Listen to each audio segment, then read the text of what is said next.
റോമർക്ക് എഴുതിയ ലേഖനം 7-ാം അധ്യായമാണ് നാം പഠിച്ചുകൊണ്ടിരിക്കുന്നത്.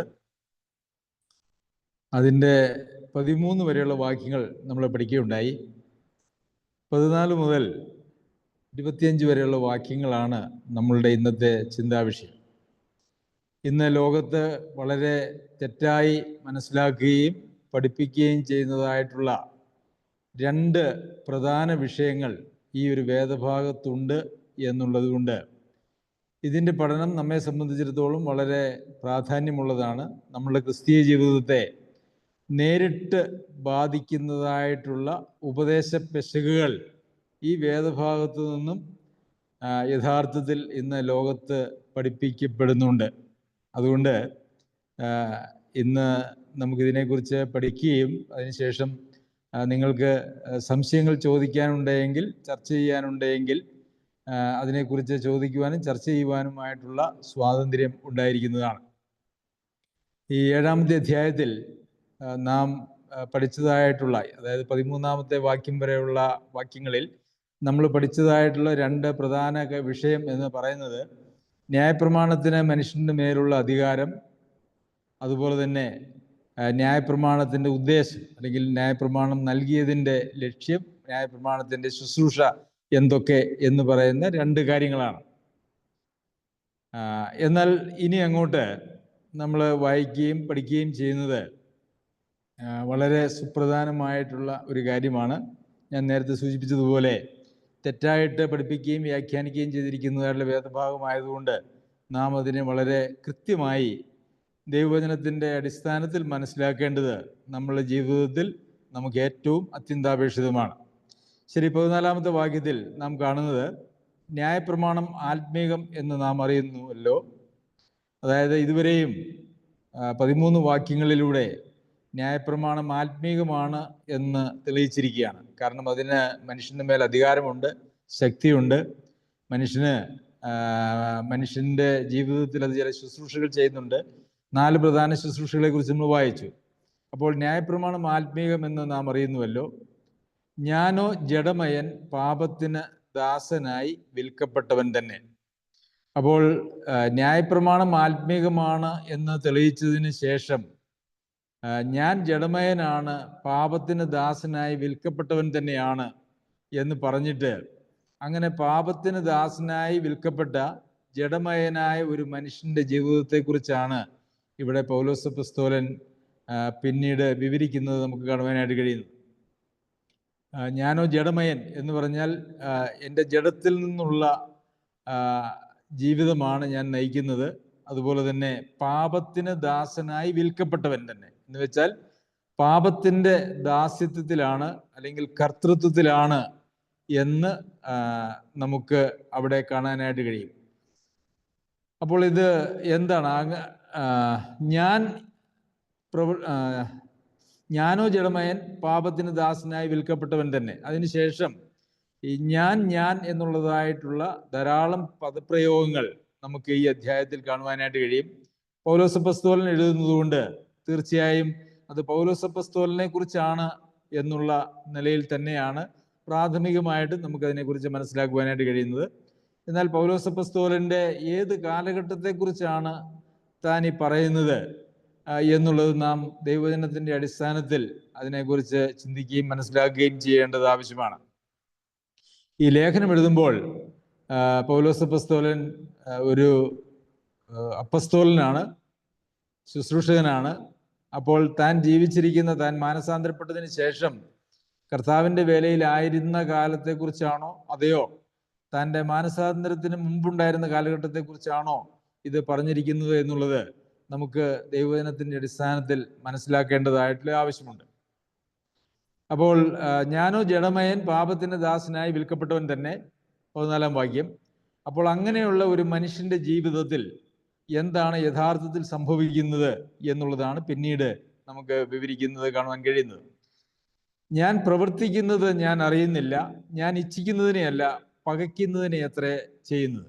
അപ്പോൾ ജഡമയനും പാപത്തിന് ദാസനായി വിൽക്കപ്പെട്ടവനുമായ ഒരു മനുഷ്യൻ പ്രവർത്തിക്കുന്നത് തന്നെ അറിയുന്നില്ല, ഇച്ഛിക്കുന്നതിനെയല്ല പകയ്ക്കുന്നതിനെ അത്രേ ചെയ്യുന്നത്. അപ്പോൾ ഇച്ഛയുണ്ട്, നല്ലത്. പിന്നെ തുറന്ന് വായിക്കുമ്പോൾ നമുക്ക് അതിനെക്കുറിച്ച് കാണുവാനായിട്ട് കഴിയും. നല്ലത് ചെയ്യുവാനായിട്ടുള്ള ഇച്ഛയുണ്ട്, എന്നാൽ അത് പ്രവർത്തിക്കാനായിട്ട് കഴിയുന്നില്ല.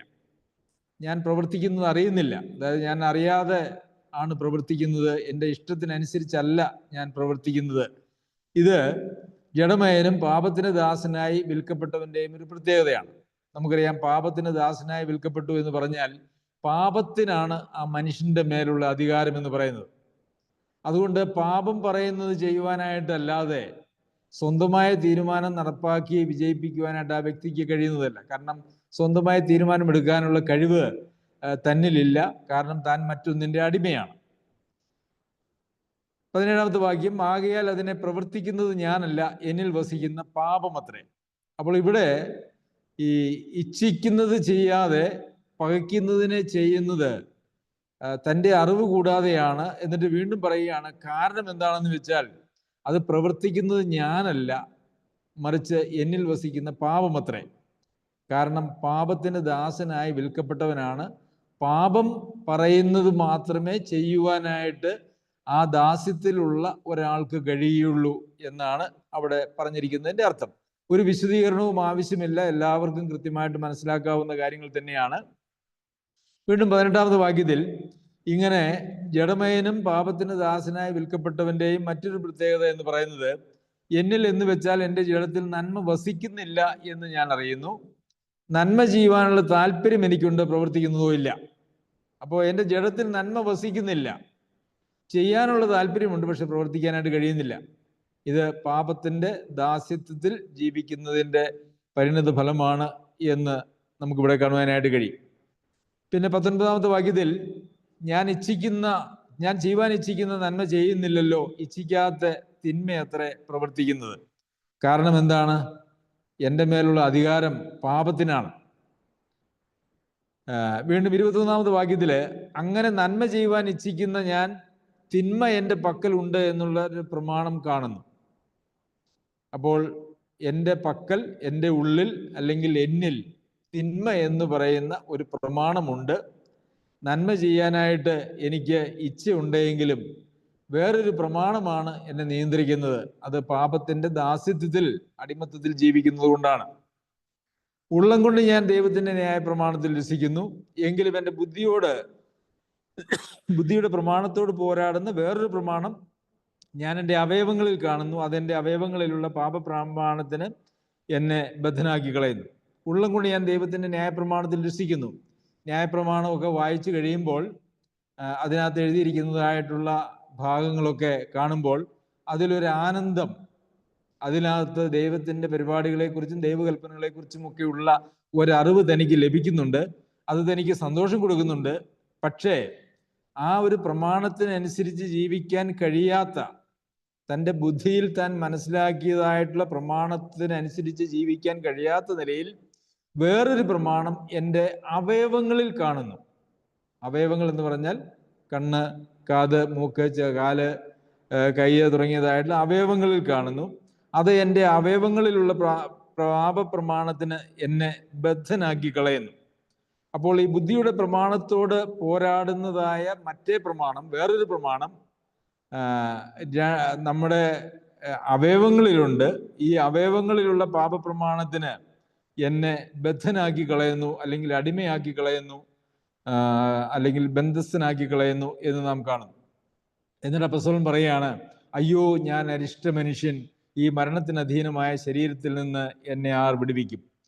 അപ്പോൾ ഈ അവയവങ്ങളിൽ ഒരു പ്രമാണം, ബുദ്ധിയോട് പോരാടുന്ന വേറൊരു പ്രമാണം ഉണ്ട് എന്ന് പറഞ്ഞതിന് ശേഷം പൗലോസ് അപ്പോസ്തലൻ പറയുകയാണ്, ഞാൻ അരിഷ്ട മനുഷ്യൻ, ഈ മരണത്തിന് അധീനമായ ശരീരത്തിൽ നിന്ന് എന്നെ ആർ വിടുവിക്കും.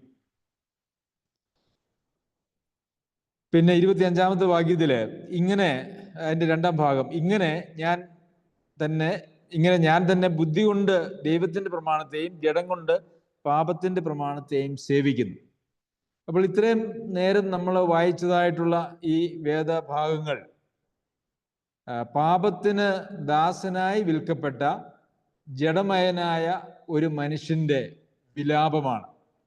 ദൈവകൽപ്പനകൾ ലഭിച്ചിട്ടുണ്ടെങ്കിലും അത് ബുദ്ധിയിൽ മനസ്സിലാക്കുവാനായിട്ട് കഴിയുന്നുവെങ്കിൽ തന്നെയും അത് പ്രവർത്തിക്കാൻ കഴിയാത്ത വിധം അവനെ ബദ്ധനാക്കി കളയുന്ന വേറൊരു പ്രമാണം അവൻ്റെ അവയവങ്ങളിൽ അവൻ കാണുകയാണ്, അതായത് ശരീരത്തിൽ കാണുകയാണ്. അതുകൊണ്ട് പറയുകയാണ്, ഈ മരണത്തിന് അധീനമായ ശരീരത്തിൽ നിന്ന് എന്നെ ആർ വിടുവിക്കും. അപ്പോൾ ഇതിനെക്കുറിച്ച് ഒരു വിഭാഗം ആളുകൾ, ക്രിസ്തീയ ലോകത്തുള്ള ഒരു വിഭാഗം ആളുകൾ പഠിപ്പിക്കുന്നത്, ഒരു മനുഷ്യൻ വീണ്ടും ജനനം പ്രാപിച്ച് അതിന് ശേഷം ഒരു മനുഷ്യന്റെ യഥാർത്ഥത്തിലുള്ള അവസ്ഥയാണ് ഇത് എന്നാണ്. അപ്പോൾ അതുകൊണ്ട് അവർ അർത്ഥമാക്കുന്നത്, ഒരുവൻ വീണ്ടും ജനനം പ്രാപിച്ചാലും അവർ ഒരു നന്മയും ചെയ്യാൻ കഴിയാത്ത വിധം പാപത്തിന്റെ അടിമയാണ്. പൗലോസ് പോലും പറഞ്ഞിരിക്കുന്നത്, ഞാൻ ഇച്ഛിക്കുന്ന നന്മ എനിക്ക് ചെയ്യാൻ കഴിഞ്ഞില്ല, ഇച്ഛിക്കാത്ത തിന്മയാണ് ചെയ്യുന്നത്. അപ്പോൾ പിന്നെ പൗലോസിന് അങ്ങനെയാണെങ്കിൽ പിന്നെ നമ്മുടെ കാര്യമൊക്കെ എന്താണ്? അപ്പോൾ പാപത്തിൽ ഒരാൾ ജീവിക്കുകയും പാപത്തിൽ തുടരുകയും ചെയ്യുമ്പോൾ അതിന് ന്യായം കണ്ടെത്തുന്നത് ഈ 7-ാമത്തെ അധ്യായത്തിലെ ഈ 14 മുതലുള്ള വാക്യങ്ങളിലൂടെയാണ്. അതുകൂടാതെ തിമോഥെയോസിന് എഴുതിയ 1-ാം ലേഖനത്തിലും ആ പാപികളിൽ ഞാൻ ഒന്നാമൻ എന്ന് പൗലോസ് അപ്പോസ്തലൻ പറഞ്ഞിരിക്കുന്നത്, അത് തൻ്റെ ആത്മീയ ജീവിതത്തിൽ, തൻ്റെ ക്രിസ്തീയ ജീവിതത്തിൽ, ശുശ്രൂഷ ജീവിതത്തിൽ അനേക വർഷങ്ങൾ പിന്തുടർന്ന് തൻ്റെ ജീവിത അവസാനത്തോടെത്തിയപ്പോൾ തന്നെക്കുറിച്ച് തന്നെ പറയുന്ന ഒരു കാര്യമായിട്ട് ആ വാക്യത്തെയും നമുക്ക് വ്യാഖ്യാനിക്കുന്നത് കാണുവാനായിട്ട് കഴിയും. എന്നാൽ ആ വാക്യത്തിന്റെ തൊട്ട് മുമ്പും അതിനുശേഷവുമുള്ള വാക്യങ്ങൾ വായിച്ചാൽ അത് തൻ്റെ പൂർവ്വകാലത്തെക്കുറിച്ചാണ് പറഞ്ഞിരിക്കുന്നതെന്ന് ഒരു സാമാന്യ ബോധമുള്ള ആളുകൾക്ക് മനസ്സിലാക്കാൻ യാതൊരു പ്രയാസവുമില്ല എന്നുള്ളതും നമുക്ക് കാണുവാനായിട്ട് സാധിക്കും.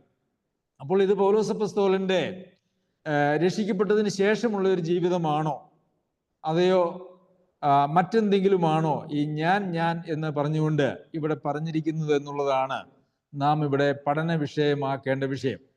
രക്ഷിക്കപ്പെട്ടതിന് ശേഷമാണ് ഈ ഒരവസ്ഥ ഒരു മനുഷ്യന് ഉളവാകുന്നതെങ്കിൽ അവൻ രക്ഷിക്കപ്പെട്ടു എന്ന് പറയുന്നതിന് പോലും ഒരർത്ഥവുമില്ല. കാരണം പാപത്തിന്റെ അടിമയാണ്, ദാസനാണ്, ജഡമയനാണ്.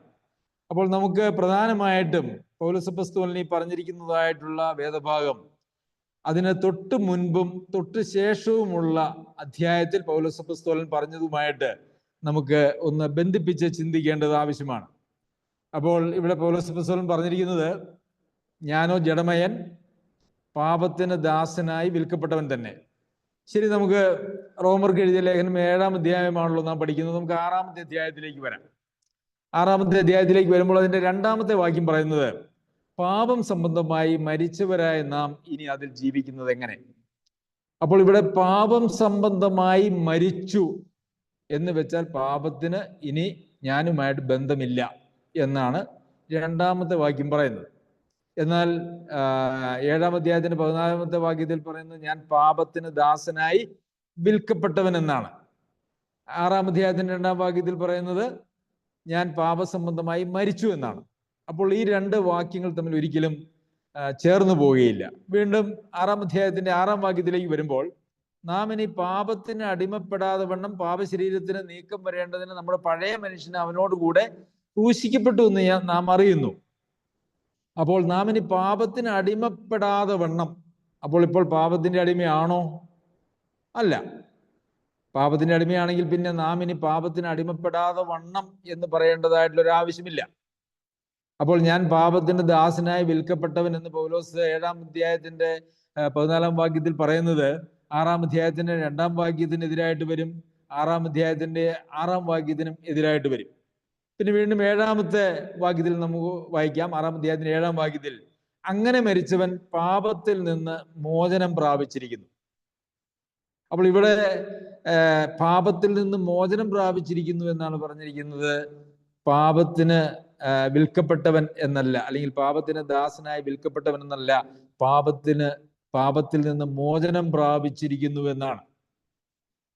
11-ാമത്തെ വാക്യം, 6-ാം അധ്യായത്തിന്റെ 11-ാമത്തെ വാക്യത്തിലേക്ക് വരുമ്പോൾ, അങ്ങനെ നിങ്ങളും പാപസംബന്ധമായി മരിച്ചവർ എന്നും, വീണ്ടും 2-ാം വാക്യത്തിലെ അതേ വാക്യം അവിടെ എടുത്തു പറയുകയാണ്, പാപസംബന്ധമായി മരിച്ചവർ എന്നും. അതായത് പാപവും ഞാനുമായിട്ട് ഒരു ബന്ധവുമില്ല എന്ന് വെച്ചാൽ പാപത്തിന് ദാസനായി വിൽക്കപ്പെടുക എന്ന് പറഞ്ഞ ഒരു അവസ്ഥ ഒരു വിശ്വാസിയുടെ മാനസാന്തരത്തിന് ശേഷം ഇല്ല എന്ന് തന്നെ.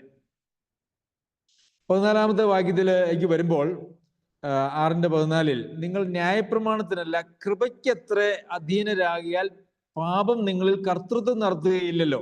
നാം അത് വിശദമായി പഠിച്ചതാണ്. അപ്പോൾ പാപം നമ്മളിൽ കർത്തൃത്വം നടത്തുകയില്ല. കാരണം എന്താ? നമ്മൾ ന്യായപ്രമാണത്തിനല്ല വിധേയപ്പെട്ടിരിക്കുന്നത്, മറിച്ച് ആർക്കാണ് വിധേയപ്പെട്ടിരിക്കുന്നത്? കൃപയ്ക്കാണ് വിധേയപ്പെട്ടിരിക്കുന്നത്. അപ്പോൾ കൃപയ്ക്ക് വിധേയപ്പെട്ടിരിക്കുന്ന ഒരാളുടെ മേൽ പാപത്തിന് യാതൊരു അധികാരവുമില്ല, കർത്തൃത്വവുമില്ല എന്നാണ് നമ്മൾ അവിടെ കാണുന്നത്. പക്ഷേ 7:14 നമ്മൾ വായിക്കുന്ന പാപത്തിന് ദാസനായി വിൽക്കപ്പെട്ടവൻ തന്നെ. പിന്നെ 6:16 വാക്യം, നിങ്ങൾ ദാസന്മാരായി അനുസരിപ്പാൻ നിങ്ങളെ തന്നെ സമർപ്പിക്കുകയും നിങ്ങൾ അനുസരിച്ചു പോരുകയും ചെയ്യുന്നവന് ദാസന്മാരാകുന്നുവെന്ന് അറിയുന്നില്ലയോ? ഒന്നുകിൽ മരണത്തിനായി പാപത്തിന്റെ ദാസന്മാർ, അല്ലെങ്കിൽ നീതിക്കായി അനുസരണത്തിന്റെ ദാസന്മാർ. അപ്പോൾ ഇവിടെ നമ്മൾ കാണുന്നത് നമുക്ക് 2 ദാസ്യത്വമേ ഉള്ളൂ. ഒന്നുകിൽ പാപത്തിന്റെ ദാസന്മാർ, അല്ലെങ്കിൽ അനുസരണത്തിന്റെ ദാസന്മാർ. പാപത്തിന്റെ ദാസന്മാരാണെങ്കിൽ എന്താണ് ഫലം എന്ന് പറഞ്ഞിരിക്കുന്നത്? ഒന്നുകിൽ മരണത്തിനായി പാപത്തിന്റെ ദാസന്മാർ. അപ്പോൾ പാപത്തിന്റെ ദാസന്മാരായിട്ടാണ് നാം ജീവിക്കുന്നതെങ്കിൽ അത് മരണത്തിലേക്കാണ് കൊണ്ടുപോകുന്നത്. അപ്പോൾ പിന്നെ പൗലോസ് അപ്പോസ്തലൻ തൻ്റെ രക്ഷിക്കപ്പെട്ടതിന് ശേഷമുള്ള ജീവിതത്തെക്കുറിച്ചാണ് പാപത്തിന് ദാസനായി വിൽക്കപ്പെട്ടവൻ എന്ന് പറഞ്ഞാൽ അതിൻ്റെ അർത്ഥം പൗലോസ് അപ്പോസ്തലനും രക്ഷയില്ല, മരണത്തിലേക്കാണ്, ആത്മീയ മരണത്തിലേക്കാണ് പോകുന്നത് എന്നാണ്. അപ്പോൾ 2 അവസ്ഥയെ ഒരാൾക്ക് പറ്റുകയുള്ളൂ. ഒന്നുകിൽ പാപത്തിന്റെ ദാസനാകുക, അല്ലെങ്കിൽ അനുസരണത്തിന്റെ ദാസനാകുക. അനുസരണത്തിന്റെ ദാസനായിട്ടായിരിക്കുന്നുവെങ്കിൽ അത് നീതിയിലേക്കാണ്, പാപത്തിന്റെ ദാസനാണെങ്കിൽ അത് മരണത്തിലേക്കാണ്. ശരി, വീണ്ടും 17 വാക്യം, 6:17 നിങ്ങൾ പാപത്തിന്റെ ദാസന്മാർ ആയിരുന്നുവെങ്കിലും, അതായത് രക്ഷിക്കപ്പെടുന്നതിന് മുമ്പ് റോമായിലെ സഭയിലെ ആളുകൾ പാപത്തിന്റെ ദാസന്മാർ ആയിരുന്നു. അതായത് ഇപ്പോൾ അങ്ങനെ അല്ല. തുടർന്ന് ഉള്ള വാക്യത്തിൽ നമുക്കത് കാണുവാനായിട്ട് കഴിയും. നിങ്ങളെ പഠിപ്പിച്ച ഉപദേശ രൂപത്തെ ഹൃദയപൂർവ്വം അനുസരിച്ച് പാപത്തിൽ നിന്ന് സ്വാതന്ത്ര്യം ലഭിച്ച് നീതിക്ക് ദാസന്മാരായി തീർന്നു. അപ്പോൾ 7-ാം അധ്യായത്തിന്റെ 14-ാം വാക്യത്തിന് എതിരായിട്ടാണ് ഈ 6-ാം അധ്യായത്തിന്റെ 17-18 വാക്യങ്ങൾ നിൽക്കുന്നത്. നിങ്ങൾ പാപത്തിന് ദാസന്മാർ ആയിരുന്നുവെങ്കിലും നിങ്ങളെ പഠിപ്പിച്ച ഉപദേശ രൂപത്തെ ഹൃദയപൂർവ്വം അനുസരിച്ച് പാപത്തിൽ നിന്ന് സ്വാതന്ത്ര്യം പ്രാപിച്ചു. പാപത്തിന് ദാസന്മാരായി വിൽക്കപ്പെട്ടവനെന്നല്ല, പാപത്തിൽ നിന്ന് സ്വാതന്ത്ര്യം പ്രാപിക്കുകയും നീതിക്ക് ദാസന്മാരായി തീരുകയും ചെയ്തതുകൊണ്ട് ദൈവത്തിന് സ്തോത്രം എന്നാണ് പൗലോസ് അപ്പോസ്തലൻ പറയുന്നത്.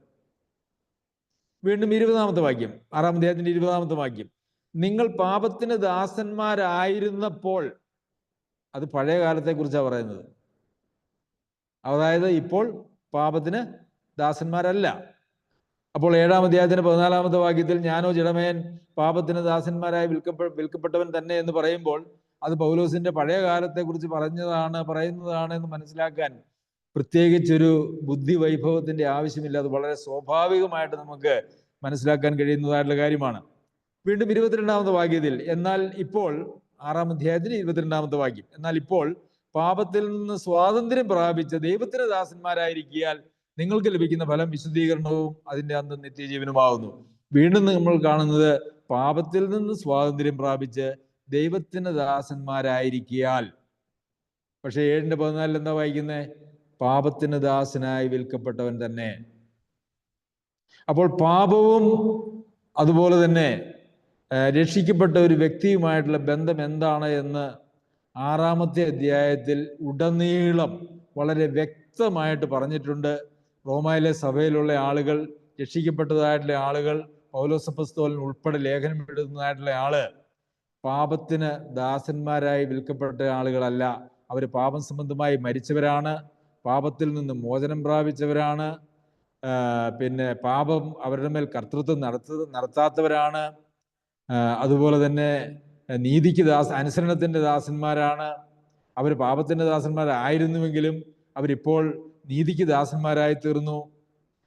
ഇപ്പോൾ പാപത്തിൽ നിന്ന് സ്വാതന്ത്ര്യം പ്രാപിച്ച് ദൈവത്തിന് ദാസന്മാരായിരിക്കുന്നു. എത്രയോ വാക്യങ്ങളാണ് ഈ 7-ാം അധ്യായത്തിന്റെ തൊട്ടു മുമ്പുള്ള അധ്യായത്തിൽ തന്നെ നമ്മൾ പാപത്തിന്റെ ദാസന്മാരായി വിൽക്കപ്പെട്ടവരല്ല, പാപത്തിന് നമ്മളുടെ മേലൊരു അധികാരവും ഇല്ല എന്ന് വളരെ വ്യക്തമായിട്ട് പഠിപ്പിക്കുന്നത്. പിന്നെ അടുത്തത് ജഡമെന്നാണ്. ഞാനോ ജഡമയൻ, അല്ലെ? രണ്ട് കാര്യങ്ങളാണ് ഇവിടെ പറഞ്ഞിരിക്കുന്നത്. ഞാനോ ജഡമയൻ, പാപത്തിന് ദാസനായി വിൽക്കപ്പെട്ടവൻ തന്നെ. അപ്പോൾ ആദ്യം പൗലോസ് അപ്പോസ്തലൻ ഈ പാപത്തിന് ദാസനായി വിൽക്കപ്പെട്ടവനെ കുറിച്ച് അതങ്ങനെ അല്ല എന്നുള്ളത് 6-ാമത്തെ അധ്യായത്തിൽ പറഞ്ഞതിന് ശേഷം മനുഷ്യൻ ജഡമയനാണോ അല്ലയോ എന്നുള്ളതിനെ സംബന്ധിച്ച് വീണ്ടും നമുക്ക് 8-ാമത്തെ അധ്യായത്തിലാണ് പൗലോസ് അപ്പോസ്തലനെ സംബന്ധിച്ച് വളരെ വിശദമായി പറഞ്ഞിരിക്കുന്നത്. റോമർക്ക് എഴുതിയ ലേഖനം 7-ാം അധ്യായത്തിന്റെ 5-ാമത്തെ വാക്യം പഠിച്ചപ്പോൾ നമ്മൾ അതിനെ അവിടെ പഠിച്ചിരുന്നു. നാം ജഡത്തിലായിരുന്നപ്പോൾ എന്ന് വെച്ച് കഴിഞ്ഞാൽ നാം ഇപ്പോൾ ജഡത്തിൽ അല്ല. ഗലാത്യർക്ക് എഴുതിയ ലേഖനം 5-ാം അധ്യായത്തിന്റെ 24-ാം വാക്യത്തിൽ ക്രിസ്തുവേശുവിനുള്ളവർ ജഡത്തെ അതിന്റെ രാഗമോഹങ്ങളോടുകൂടെ ക്രൂശിച്ചിരിക്കുന്നു. അപ്പോൾ നാം ജഡത്തിലല്ല. അപ്പോൾ ജഡികനാണ് അല്ലെങ്കിൽ ജഡമയനാണ് എന്ന് പറയുന്നത് ഒരു വിശ്വാസിക്ക് ബാധകമല്ല. വീണ്ടും 8-ാം അധ്യായത്തിന്റെ റോമർക്ക് എഴുതിയ ലേഖനം 8-ാം അധ്യായത്തിലേക്ക് വരുമ്പോൾ ജഡത്തെ അല്ല ആത്മാവിനെ അത്ര അനുസരിച്ച് നടക്കുന്ന നമ്മിൽ ന്യായപ്രമാണത്തിന്റെ നീതി നിവൃത്തിയാകേണ്ടതിന് തന്നെ. അപ്പോൾ ഇവിടെ ജഡത്തെ അനുസരിക്കാതെ ആത്മാവിനെ അനുസരിച്ച് നടക്കുന്ന നമ്മിൽ എന്ന് പറയുമ്പോൾ അവിടെ പൗലോസ് അപ്പോസ്തലനും റോമയിലുള്ള സഭയും ഉൾപ്പെടുന്നു. റോമയിലുള്ള സഭയും പൗലോസ് അപ്പോസ്തലനും ജഡത്തെ അനുസരിച്ച് ജീവിക്കുന്നവരല്ല, ആത്മാവിനെ അനുസരിച്ചാണ് ജീവിക്കുന്നത്. അപ്പോൾ ജഡമയൻ എന്ന് പറഞ്ഞത് പൗലോസ് അപ്പോസ്തലന്റെ രക്ഷിക്കപ്പെട്ടതിന് ശേഷമുള്ള ഒരു കാലഘട്ടത്തെ കുറിച്ചല്ല.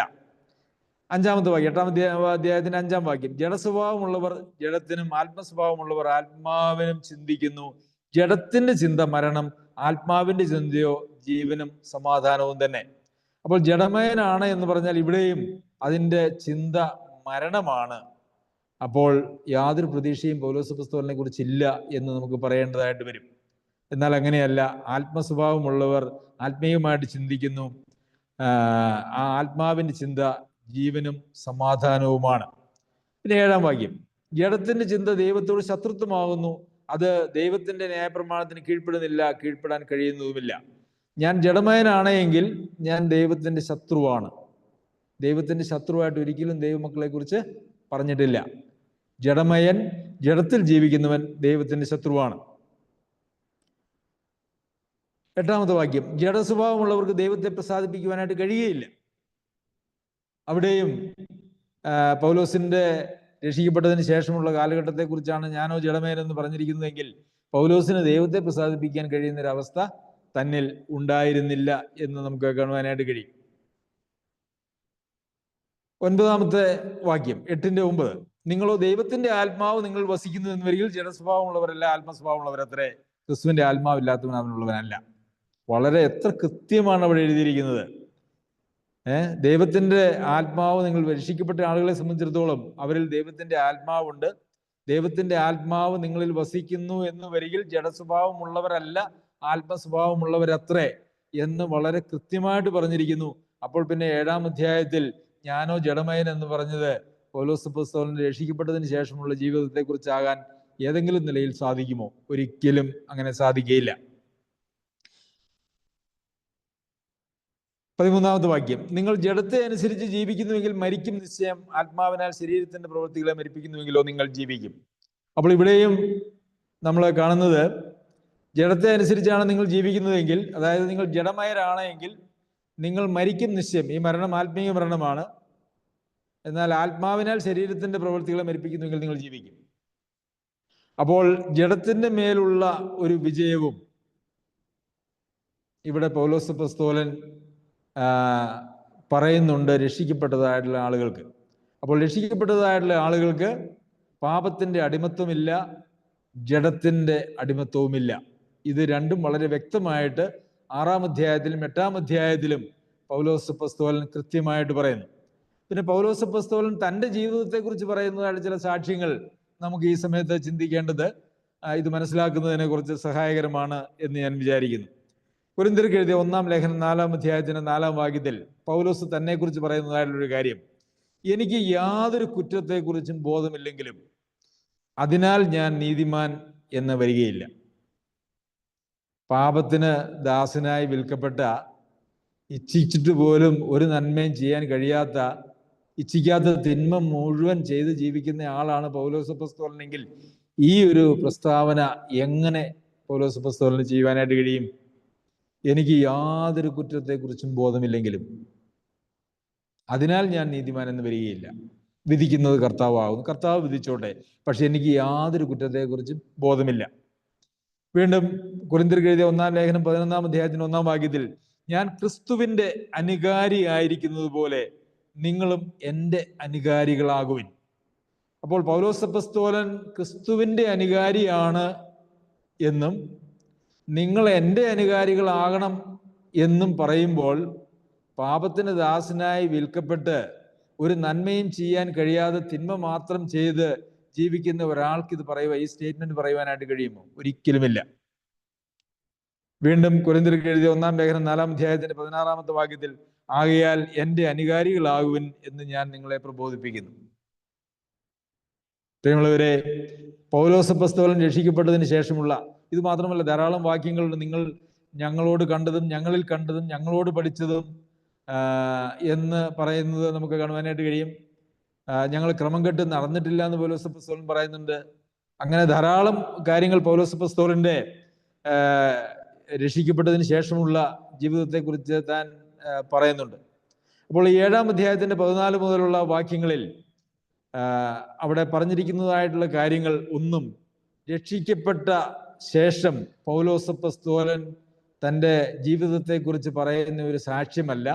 പൗലോസ് അപ്പോസ്തലന് പോലും അങ്ങനെ ജീവിക്കാൻ കഴിഞ്ഞില്ലെങ്കിൽ പിന്നെ എങ്ങനെയാണ് നമുക്ക് ജീവിക്കാൻ കഴിയുക എന്ന് പറയുന്ന ഒരു ന്യായവും ആ ഒരു വേദഭാഗത്ത് നിന്ന് എടുക്കാനായിട്ട് കഴിയില്ല. ഇന്ന് രക്ഷിക്കപ്പെട്ടു എന്ന് പറഞ്ഞതിന് ശേഷം പാപത്തിന്റെ ദാസന്മാരായി ജീവിക്കുകയും ജഡത്തിന്റെ ഇഷ്ടത്തിനനുസരിച്ച് ജീവിക്കുകയും പാപത്തിൽ ജീവിക്കുകയും ചെയ്യുന്നതായിട്ടുള്ള ആളുകൾക്ക് ഒരു ലൈസൻസ് കിട്ടുന്നതിന് വേണ്ടിയാണ് അവർ യഥാർത്ഥത്തിൽ ഈ വേദഭാഗത്തെ അവരുടെ പാപത്തെ ന്യായീകരിക്കുന്നതിനും അവരുടെ പാപ സ്വഭാവത്തെ ന്യായീകരിക്കുന്നതിനും വേണ്ടിയാണ് ഇത് പൗലോസ് അപ്പോസ്തലൻ രക്ഷിക്കപ്പെട്ടതിന് ശേഷമുള്ള ജീവിതമാണ് എന്ന് പറഞ്ഞ് സ്ഥാപിക്കുവാനായിട്ട് ശ്രമിക്കുന്നത്. അത് അങ്ങനെയല്ല എന്നുള്ളത് നമുക്ക് ഈ റോമാലേഖനത്തിന്റെ തന്നെ 6-ാം അധ്യായവും 8-ാം അധ്യായവും അതുപോലെ തന്നെ ദൈവവചനത്തിലെ മറ്റ് ധാരാളം വാക്യങ്ങളുടെ അടിസ്ഥാനത്തിലും നമുക്ക് മനസ്സിലാക്കുവാനായിട്ട് കഴിയും. നിങ്ങൾക്ക് അത് വളരെ കൃത്യമായി മനസ്സിലായി എന്ന് ഞാൻ വിചാരിക്കുന്നു. പിന്നെ രണ്ടാമത് ഈ വേദഭാഗത്ത് നിന്ന് പഠിപ്പിക്കുന്നതായിട്ടുള്ള തെറ്റായ മറ്റൊരു കാര്യം എന്ന് പറയുന്നത്, ഈ നമ്മുടെ ശരീരത്തെക്കുറിച്ച് പറയുമ്പോൾ ശരീരം ന്യൂട്രലാണ്. അതായത് ശരീരത്തിന് പാപം ചെയ്യാനോ പാപം ചെയ്യാതെ ഇരിക്കാനോ ഉള്ള ഒരു പ്രാപ്തി അതിൽ തന്നെ ഇല്ല. ശരീരത്തിൽ പ്രത്യേകിച്ചൊരു പാപ സ്വഭാവമില്ല, അത് ന്യൂട്രലാണ്, അതിനൊരു പ്രത്യേക പാപ സ്വഭാവവും പാപത്തോട് ചായവുമില്ല എന്ന് പഠിപ്പിക്കുന്നതായിട്ടുള്ള ആളുകളുണ്ട്. എന്നാൽ ഇവിടെ അത് അങ്ങനെയല്ല പഠിപ്പിച്ചിരിക്കുന്നത്. നമ്മൾ 7-ാം അധ്യായത്തിൽ നാം വായിക്കുമ്പോൾ, എങ്കിലും എൻ്റെ ബുദ്ധിയുടെ പ്രമാണത്തോട് പോരാടുന്ന വേറൊരു പ്രമാണം ഞാൻ എൻ്റെ അവയവങ്ങളിൽ കാണുന്നു. അതായത് നമ്മുടെ അവയവങ്ങളിൽ ചെയ്യാൻ ആഗ്രഹിച്ചാൽ പോലും അതിനനുവദിക്കാത്തതായിട്ടുള്ള ഒരു പ്രമാണം എൻ്റെ അവയവങ്ങളിൽ കാണുന്നു. അത് എൻ്റെ അവയവങ്ങളിലുള്ള പാപപ്രമാണത്തിന് എന്നെ ബദ്ധനാക്കി കളയുന്നു. ആ വേറൊരു പ്രമാണം, എൻ്റെ അവയവങ്ങളിലുള്ളതായിട്ടുള്ള ആ പ്രമാണം പാപപ്രമാണത്തിന് എന്നെ ബദ്ധനാക്കി കളയുന്നു. അയ്യോ, ഞാൻ അരിഷ്ട മനുഷ്യൻ, ഈ മരണത്തിന് അധീനമായ ശരീരത്തിൽ നിന്ന് എന്നെ ആർ വിടുവിക്കും? ഈ മരണത്തിന് അധീനമായ ശരീരം. വീണ്ടും 8-ാമത്തെ അധ്യായത്തിലേക്ക് വരുമ്പോൾ നമ്മൾ നേരത്തെ വായിച്ച വേദഭാഗമാണ്, ആത്മാവിനാൽ ശരീരത്തിന്റെ പ്രവൃത്തികളെ മരിപ്പിക്കുന്നവനോ ജീവിക്കും. അപ്പോൾ ശരീരത്തിന്റെ പ്രവൃത്തികൾ എന്നാണ് അവിടെയും പറഞ്ഞിരിക്കുന്നത്. കൊരിന്ത്യർക്ക് എഴുതിയ ലേഖനത്തിൽ പൗലോസ് അപ്പോസ്തലൻ പറയുന്ന മറ്റൊരു പ്രസ്താവനയുണ്ട്, ഞാൻ തന്നെ മറ്റുള്ളവരോട് പ്രസംഗിച്ചതിന് ശേഷം ഞാൻ തന്നെ കൊള്ളരുതാത്തവനായി തീരാതിരിക്കേണ്ടതിന് ഞാൻ എൻ്റെ ശരീരത്തെ ദണ്ഡിപ്പിച്ചടിമയാക്കുന്നു. അപ്പോൾ നമ്മുടെ ശരീരം ന്യൂട്രൽ അല്ല എന്നുള്ളത് ഒരു യാഥാർത്ഥ്യമാണ്. എന്നാൽ നമ്മുടെ ശരീരത്തിന് പ്രാണനിൽ നിന്നും വേർപെട്ട് അതിൽ തന്നെ ഒരു നിലനിൽപ്പില്ല എന്നുള്ളത് നമ്മൾ മനസ്സിലാക്കണം. നമ്മുടെ ശരീരം മാത്രം നമുക്ക് പ്രാണനിൽ നിന്നും ആത്മാവിൽ നിന്നും വേർപെടുത്തുവാനായിട്ട് കഴിയില്ല. അങ്ങനെ വേർപെടുത്തുന്ന സമയമാണ്, അല്ലെങ്കിൽ വേർപെടുന്ന സമയമാണ് നമ്മൾ മരിച്ചു എന്ന് പറയുന്നത്. അപ്പോൾ ശരീരത്തിൽ തന്നെ ഒരു നിലനിൽപ്പില്ലാത്തത് കൊണ്ടും അത് നമ്മുടെ പ്രാണനുമായിട്ട് ബന്ധപ്പെട്ടിരിക്കുന്നത് കൊണ്ടും ശരീരത്തിന് സ്വന്തമായിട്ട് പാപം ചെയ്യാൻ കഴിയും എന്ന് നമുക്ക് പറയുവാനായിട്ട് കഴിയുകയില്ല. എന്നാൽ ശരീരം ന്യൂട്രലാണ് എന്ന് നമുക്ക് പറയുവാനായിട്ട് കഴിയുകയില്ല. ആധുനിക ശാസ്ത്രം ശരീരത്തിൽ നമ്മുടെ പ്രവർത്തനങ്ങളെ, നമ്മുടെ മൂഡിനെ ഒക്കെ ബാധിക്കുന്നതായിട്ടുള്ള ധാരാളം വസ്തുതകളെ കുറിച്ച് പഠിക്കുന്നുണ്ട്. നമുക്കറിയാമല്ലോ, നമ്മുടെ പലപ്പോഴും ഡിപ്രഷൻ പോലെയുള്ള ആളുകളൊക്കെ ഉള്ളതായിട്ടുള്ള ആളുകൾ കഴിക്കുന്നതായിട്ടുള്ള മരുന്നുകൾ അവരുടെ ശരീരത്തിലെ രാസസന്തുലിതാവസ്ഥയെ മാറ്റുകയാണ് യഥാർത്ഥത്തിൽ ചെയ്യുന്നത്. അപ്പോൾ ശരീരത്തിനകത്തെ രാസസന്തുലിതാവസ്ഥ മാറ്റപ്പെടുമ്പോൾ അങ്ങനെയുള്ള നമ്മുടെ സ്വഭാവത്തിൽ വ്യത്യാസം വരുന്നു എന്നുള്ളത് ഇന്ന് ആധുനിക ശാസ്ത്രം തെളിയിച്ചിട്ടുണ്ട്.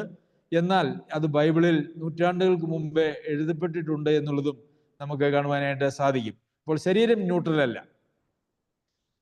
അപ്പോൾ ഈ രണ്ട് കാര്യങ്ങളാണ് ഇന്ന് തെറ്റായിട്ട് ലോകത്ത് പഠിപ്പിച്ചുകൊണ്ട് പോകുന്നത്.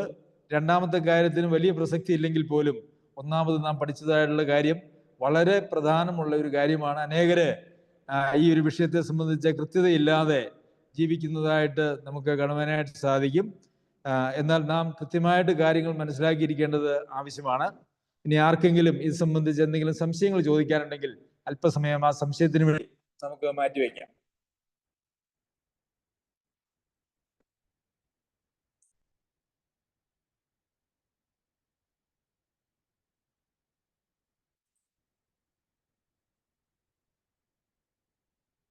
കേൾക്കുന്നുണ്ടോ?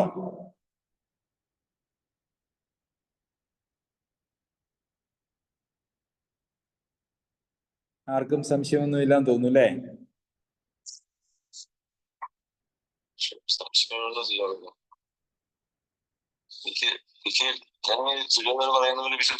മുന്നോട്ട് പോയിരുന്ന ആളാണേ. ഉണ്ട്.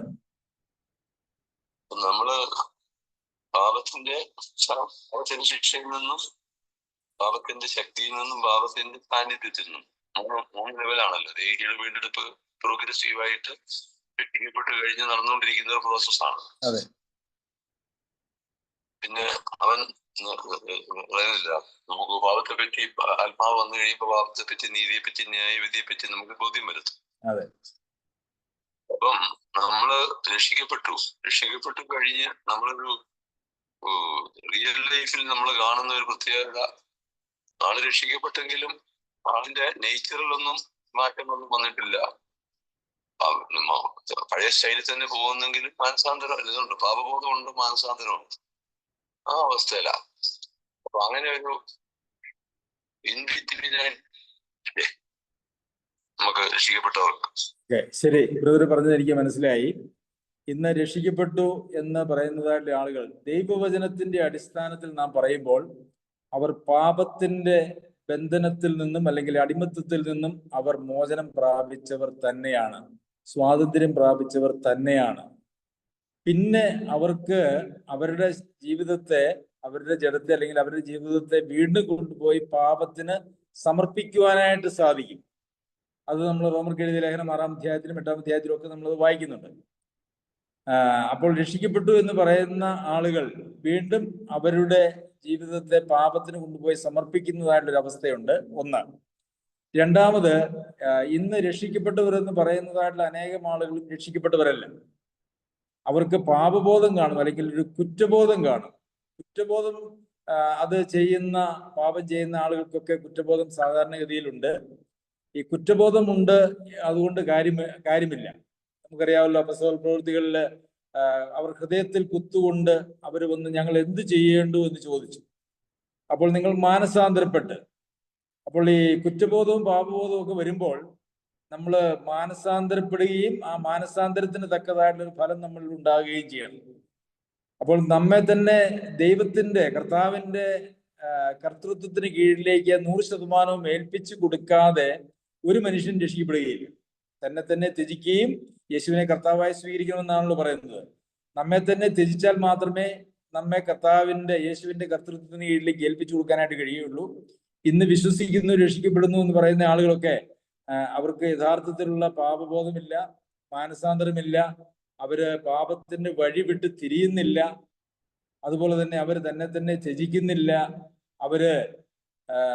അതുപോലെ തന്നെ അവരുടെ കർത്തൃത്വം, അവരുടെ മേലുള്ള അധികാരം അവർ കർത്താവിന് കൈമാറുന്നതുമില്ല. അതുകൊണ്ട് തന്നെ ഈ രക്ഷിക്കപ്പെട്ടു എന്ന് പറയുന്നതായിട്ടുള്ള ആളുകളിൽ ബഹുഭൂരിപക്ഷവും രക്ഷിക്കപ്പെട്ടവരല്ല. അവരെങ്ങനെയും സ്വർഗത്തിൽ പോകണം, ഒന്ന് ഏറ്റു പറഞ്ഞാൽ സ്വർഗത്തിൽ പോകാം, അല്ലെങ്കിൽ നരകത്തിൽ പോകാതിരിക്കണം അതിനൊന്ന് ഏറ്റുപറഞ്ഞാൽ മതി എന്നുള്ളത് കൊണ്ട് വെറുതെ ഉപരിപ്ലവമായ ഒരു വിശ്വാസം മാത്രമാണ് അവരിലുള്ളത്. അവരെ വെച്ച് നമുക്ക് ഒരിക്കലും ദൈവവചനത്തിലെ പ്രമാണങ്ങളെ നമുക്ക് വിലയിരുത്തുവാനായിട്ട് കഴിയുകയില്ല.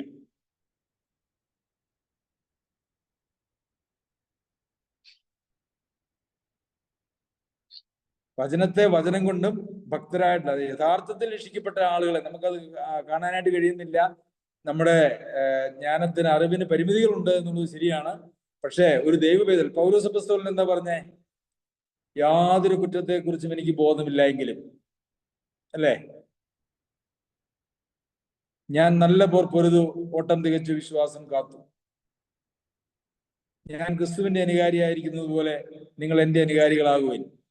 പൗലോസ് അപ്പോസ്തലൻ മാത്രമല്ല, തിമോഥെയോസിന് എഴുതിയ ലേഖനത്തിലൊക്കെ നമ്മൾ വായിക്കുന്നത് നിങ്ങൾ ഞങ്ങളോട് കണ്ട് ഞങ്ങളിൽ നിന്ന് പഠിച്ചത് എന്നാ പറയുന്നത്. പൗലോസ് അപ്പോസ്തലൻ മാത്രമല്ല, തന്റെ കൂട്ടാളികളായിട്ടുള്ള സഹപ്രവർത്തകർക്കും അതേ ജീവിത നിലവാരം തന്നെ ഉണ്ടായിരുന്നു. ഇന്ന് ആ ജീവിത നിലവാരം ഈ രക്ഷിക്കപ്പെട്ടു എന്ന് പറയുന്ന ആളുകളുടെ ജീവിതത്തിൽ കാണാത്തത് കൊണ്ടാണ് നമ്മൾ ഈ പാപത്തിൽ നിന്നുള്ള സ്വാതന്ത്ര്യത്തെ കുറിച്ച് തെറ്റിദ്ധരിക്കപ്പെട്ടു പോകുന്നത്. മറ്റെന്തെങ്കിലും സംശയം? പാപത്തിൽ നിന്ന് സ്വാതന്ത്ര്യം പ്രാപിച്ചു എന്ന് പറയുന്നത് അതൊരു ടൈം ലിമിറ്റ് അങ്ങനെ പറയാൻ പറ്റും? ഇപ്പൊ ഒരാൾ രക്ഷിക്കപ്പെട്ടു, ഇമ്മീഡിയറ്റ്ലി ഈ ഒരു അവസ്ഥയിലേക്ക് വരത്തില്ലല്ലോ. പാപത്തിൽ നിന്നുള്ള സ്വാതന്ത്ര്യം എന്ന് പറയുന്നതും പാപ സ്വഭാവങ്ങളുടെ മേലുള്ള വിജയം എന്ന് പറയുന്നതും രണ്ടും രണ്ടാണ്. പാപത്തിന്റെ അടിമയായിരിക്കുന്ന സമയത്ത് അത് പാപം, പൗലോസ് അപ്പോസ്തലനോട് പറയുന്നില്ല 7-ാം അധ്യായത്തിൽ,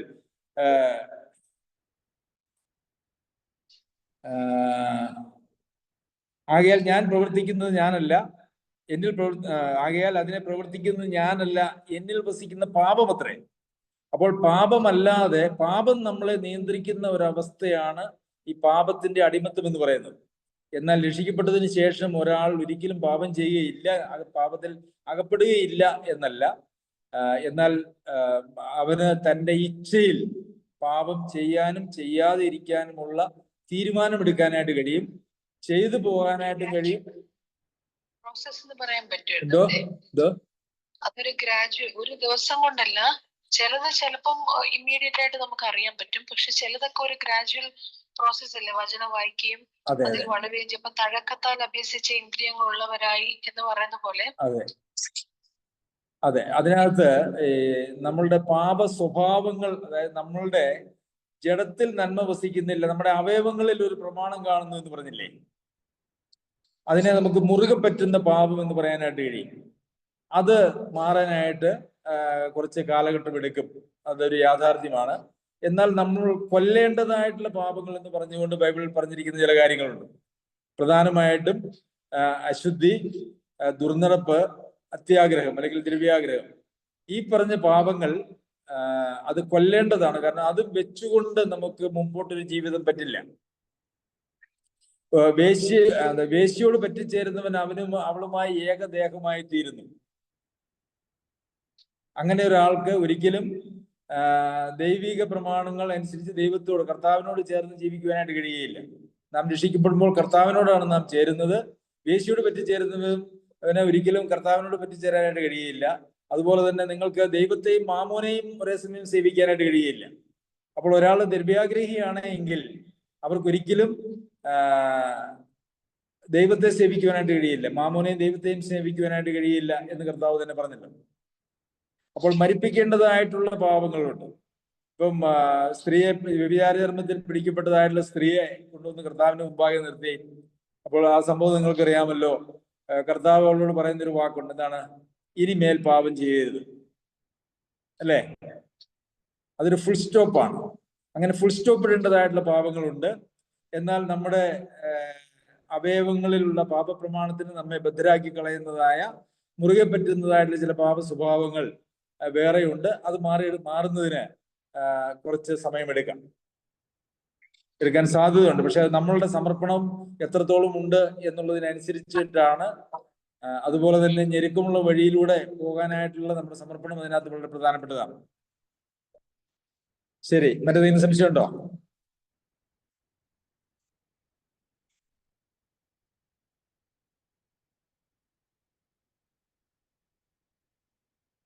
ഇല്ലെങ്കിൽ നമുക്ക് പ്രാർത്ഥിച്ച് നമ്മുടെ മീറ്റിംഗ് അവസാനിപ്പിക്കാം. ആരെങ്കിലും ഒരാൾ പ്രാർത്ഥിക്കും.